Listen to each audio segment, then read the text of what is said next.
안녕하세요, 주인장입니다. 자, 여러분, 이별하고 나면 이 사람이 날 잃은 걸 뼈저리게 후회했으면 좋겠다. 네가 어디 가서 나보다 좋은 사람 못 만날 거야. 이런 생각 혹시 해본 적 없습니까? 저한테 상담 오시는 분들 중에서 어떤 분들이 있냐면 나는 지금 이 사람이랑 재회를 하고 싶은 게 아니라 복수를 하고 싶은 거예요. 자, 이렇게 얘기하시는 분들이 많아요. 근데 이분들의 공통점은 그럼 재회를 하는 방법보다는 이 사람이 감정적으로 상처를 받는 방법이 있다면 그 방법을 선택하실 건가요? 자, 이렇게 물어보면 그렇다라는 대답은 제 상담 인생에서 들어본 적이 없습니다. 자, 그러면 왜 이분들이 이렇게 난 재회를 원하는 게 아니야 이런 얘기를 하실까요? 이별을 당하면 우리한테 소중했던 사람한테 내가 더 이상 가치가 없는 사람처럼 느껴지게 됩니다. 그러니까 내 가치를 몰라주는 사람한테 반감이 생기고 감정적으로 복수하고 싶은 마음이 생기죠. 그리고 내 자존감은 떨어지게 되죠. 이런 상황에서 마저 내가 이 사람이랑 재회를 바란다는 걸 인정하면 내 자존감은 더 큰 상처를 받게 되는 거예요. 그래서 나는 지금 얘가 그리워서 재회를 하고 싶은 것이 아니라 얘한테 복수를 하기 위해서 재회를 하려고 하는 거야. 자, 이런 생각을 하는데 사실 이것 자체가 자기 보호 심리인 거죠. 그런데 이런 생각을 하면서 자존감을 보호하는 게 뭐가 나빠라고 생각할 수 있는데 문제는 재회를 해나가는 과정에서 괴리감이 올 가능성이 높아집니다. 여러분 보세요. 재회를 하려고 하다 보면 여러 가지 오버스러운 상황들이 생겨요. 나한테 답장도 없는 사람한테 반복적으로 연락을 해야 하거나 감정적으로 상처 입는 상황도 내가 감당을 해야 하는 상황이 생기는데 이 상황을 그저 복수심 때문에 내가 이러고 있다고 생각하면 현타가 오는 거예요. 내가 지금 얘한테 복수하려고 이러고 있는 게 맞아? 내 행동이 집착 같고 이런 내 모습이 스스로 싫어지는 겁니다. 그래서 차라리 여러분의 감정에 대해서는요, 솔직한 편이 낫습니다. 차라리 이 사람이 내 가치를 몰라주더라도 난 이 사람을 사랑하니까 다시 내 가치를 얘가 똑똑히 알도록 만들 거야. 이런 생각을 하는 게 힘든 재회 과정 상황을 버티고 롱런할 수 있는 생각인 거죠. 자, 여러분, 본론으로 돌아와서 상대방이 후회하게 만들고 싶다는 건 결국 상대방으로부터 내 가치를 회복하고 싶다는 말이에요. 보통 이런 생각을 하게 하기 위해서 많은 영상들에서 말하는 게 상대방한테 명분을 잡아서 강하게 비판하고 상대방이 죄책감으로 괴로워하게 만들어라. 자, 이렇게 말하는데 글쎄요. 이게 제 실무 경험상으로는 죄책감으로 후회하게 한다? 이게 효과적이라는 생각이 들진 않아요. 자, 봅시다. 이 죄책감을 유도할 명분은 제가 생각하기에 한 두 가지 정도가 있어요. 연애 상황을 망치게 한 원인이 상대방한테 있다는 것을 상기시켜 주거나 아니면 이별 이후에 상대방의 태도를 비판하거나 이 두 가지 중 하나인데 사람은 정말 다양하거든요. 우리만 하더라도 우리가 살면서 누군가에게 죄책감을 가져본 일들은 누구나 몇 번 이상 있을 겁니다. 그런데 여러분, 그 중에 여러분이 그 잘못을 바로잡으려고 몇 번이나 시도하셨어요. 혹은 시도를 했더라도 그저 사과 정도로만 끝나는 경우가 많지 않았습니까? 연애에서는 그래요. 만약 상대방이 아무리 죄책감을 느끼더라도 나에 대한 가치를 느끼지 못하고 제외 의지가 없으면 그냥 살다 보면 그럴 수도 있지 뭐. 나도 내 나름대로 힘든 것들이 있었다고. 자, 이렇게 넘어가거나 연락이 와도 그냥 미안했다. 자, 이 정도로 끝나는 경우들도 많습니다. 즉, 이 방법을 재회의 메인적인 솔루션으로 쓸 수는 없어요. 정말 이렇게 죄책감으로 연락이 오기 위해서는 상대방에게 나란 사람의 가치가 의미가 아직까지 있을 만큼 높은 상태에서 이런 상황이 벌어져야 해요. 예를 들면 부부관계 중에서 아내에게 불만족이 없었으면서도 그냥 일시적인 쾌락을 위해서 바람을 핀 남편들이 있습니다. 그럼 이런 남편들은 자기 실수 때문에 자기가 가정이라는 자기에게 너무 소중한 가치를 상실했다고 생각하기 때문에 죄책감이 들고 아내에게 매달리고 무릎을 꿇게 되는 거죠. 자, 따지고 보면 이게 죄책감으로 인한 걸까요? 아닙니다. 가정을 상실했다는 상실감 때문인 거죠.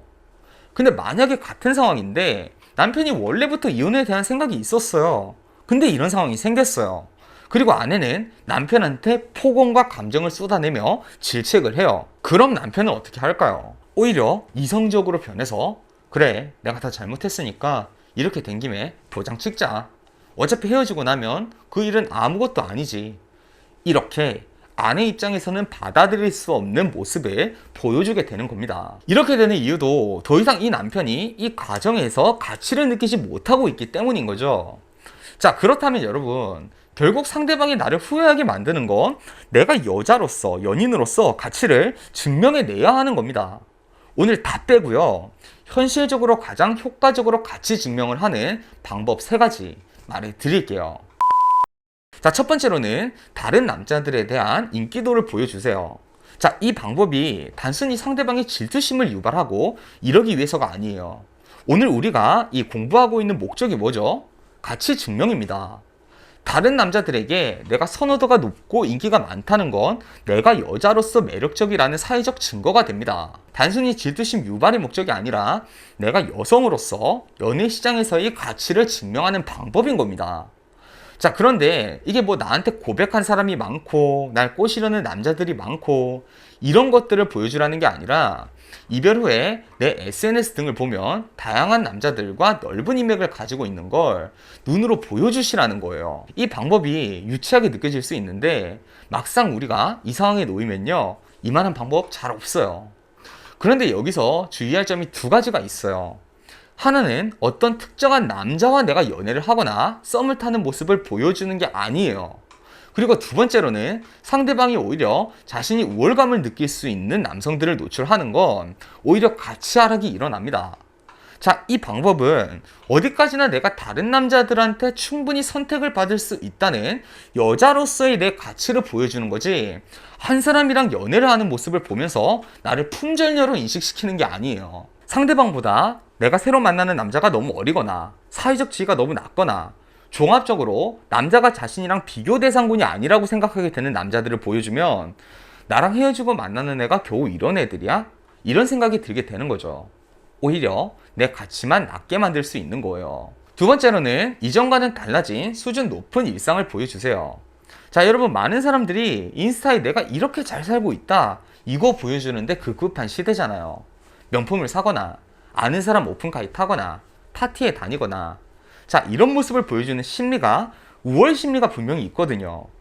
물론 이런 모습 보면서 우리가 저 사람 실속 없이 거칠에만 신경 쓰네, 정작 자기 통장은 통장되는 것도 모르고, 자, 이런 생각을 하는 사람들도 있을 텐데, 반대로 또 이런 생각을 한다는 게 이런 사진을 보면서 우리가 열등감을 이면에서 느끼고 있는 것이기도 해요. 그럼 만약 우리가 이 사람이 100% 원래 이 사람은 이런 생활을 할 만한 사람이 아닌데 이런 생활을 하고 있는 거라고 확신한다면 우리가 이런 열등감을 느낄 필요가 없는데 왜 열등감을 느낄까? 불확실하기 때문입니다. 혹시 이 사람이 진짜 이런 생활을 할 만큼 나보다 지금 현재 여유가 있는 삶을 사는 게 아닐까? 이런 생각이 드니까 위압감을 느끼게 되는 거죠. 그래서 처음에 굳이 방금 제가 얘기한 것처럼 명품 사고 사치스러운 생활을 하고 이런 걸 보여주는 게 아니라도 일상적으로 쉽게 하기 힘든 활동들을 꾸준히 하는 모습, 그거 무시할 수가 없습니다. 처음에는 남자가 보기에 내가 널 뻔히 아는데 네가 이런다고? 아유, 보여주기식, 역시나 얘는 생각이 짧네, 이렇게 생각할 수 있지만 이게 몇 달이고 지속이 된다면 남자한테 내 생활에 대한 이질감이 드는 거예요. 얘 뭐지? 얘가 갑자기 왜 이런 생활을 하게 된 거지? 자, 걱정하시는 게 저는 실제로 이런 생활을 하지 않는데요. 저는 집순이고 사람을 만나는 게 불편해요. 만약 다시 만나서 이게 전부 꾸며진 모습인 걸 상대방이 알면 어떡하죠? 이런 고민하시는데, 여러분, 내 생활은 그 시기마다 우리가 알아서 하는 거죠. 저만 해도 연애할 때는 외출이 잘 없다가 연애를 안 하면 밖에서 보내는 시간이 늘어나고 그런 거죠. 일단 지금의 우선순위는 상대방이 내 모습을 보면서 실제 내 모습이 아니라 자기만의 환상을 그려내더라도 내 가치를 입증하고 호기심이 들도록 해야 한다는 거예요. 자, 여러분, 제가 질문을 하나 드려볼게요. 다음 중 결혼할 대상의 모습으로 피하고 싶은 모습은? 자, 1번 자기관리가 되지 않아서 급격히 살이 찐 상대방, 2번 경제적 판단 실수로 큰 손실을 보게 된 상대방, 3번 자존감이 낮아서 모든 안 좋은 상황을 자신의 탓만 하는 상대방, 4번 내가 일 때문에 연락이 안 되면 서운함을 견디지 못하고 화를 내는 상대방. 자, 이 상황 중에서 여러분이 한번 골라보세요. 제가 잠깐 고를 시간 드릴게요. 자, 여러분 다 고르셨어요? 아마 사람마다 뭐 편차가 있을 수도 있지만 대체로 가장 많은 선택을 받는 비율은 이 3번과 4번일 겁니다. 이번의 경우 경제적인 문제는 결혼을 할 대상이라면 현실적으로 이런 남자 믿고 갈 수 있나? 자, 이런 생각을 할 수 있지만 상대방이 아직 젊고 자기 일에 대한 비전이 뚜렷하고 성공에 대한 갈망이 있는 사람이라면 이걸 경험 삼아 넘어갈 수도 있는 거죠. 자, 이 잠깐의 테스트를 통해서 우리가 정신적 성숙함이 얼마나 다른 가치들에 비해서 큰 비중을 차지하는 가치인지를 알 수 있는 거예요. 그렇기 때문에 우리가 더욱 이 정신적 성숙함에 대한 가치를 상대방한테 어필을 하는 건 생각보다 아주 큰 효과가 있어요. 자, 그러면 우리가 어떻게 이런 모습을 보여줄 수 있을까? 정답은 정신적 성숙함을 가진 사람들이 보여주는 말과 행동을 보여주는 겁니다. 대표적으로 교양과 지식이 있겠네요. 우리가 지금 상대방이랑 연애 중인 상황이 아니기 때문에 직접적으로 말이나 행동으로 이런 모습을 보여주는 건 힘들어요. 우리가 활용할 수 있는 건 SNS나 카톡 프로필이나 이런 간접적인 매체인데, 예를 들어서 독서가 있겠네요. 내가 이전에 독서를 하던 사람이 아닌데 이별 후에 독서를 하는 모습들이 올라와요. 근데 그 내용도 보면 철학이나 좀 수준이 높은 서적들, 정신적으로 성숙한 이 지성인들이 선호할 만한 책 중에서도 좋은 구절들이 올라와 있어요. 거기에 덧붙여서 자신의 생각도 간략하게 적혀 있어요. 그리고 이런 모습이 지속이 됩니다. 그럼 상대 입장에서는 당장 이 모습이 자신이 알던 내 모습이랑은 다르기 때문에 이질감이 들어요. 그럼 이 모습에서 기대 심리가 생기는 겁니다. 이 사람이 이렇게 정신적으로 성숙한 가치가 있었나? 자, 직접 우리랑 대화를 하지 않더라도 이런 생각을 하게 되는 이유는 사람이 사람을 판단할 때 그 사람의 모든 걸 알고 판단하는 게 아니라 작은 행동 단서로 그 사람의 모습을 유추하는 습성이 있기 때문입니다. 우리가 길에서 욕하고 침뱉고 몸에 문신이 가득한 사람을 보면서 저 사람이 교양이 있다고 생각할 수가 없지 않습니까? 우리가 그 사람을 다 아는 게 아니라도 이 단면만 보고 그 사람을 이미 우리 머릿속에서 판단을 끝내는 거거든요. 그렇기 때문에 똑같이 우리가 이런 행동 단서들을 보여주면 상대방이 알아서 우리의 가치를 높게 인지하게 된다, 이렇게 볼 수 있겠습니다. 자, 여러분, 아무리 좋은 방법이 있어도 여러분이 실천을 안 하면 아무것도 변하지 않아요. 이 방법을 당장 몇 주 보여주고 제외해야지, 이렇게 생각하실 게 아니라, 제외가 아니라 이 사람한테 내 가치가 얼마나 내가 높은 사람인지를 알게 해야겠다, 이 정도의 소기의 목적을 가지고 진행해 보세요.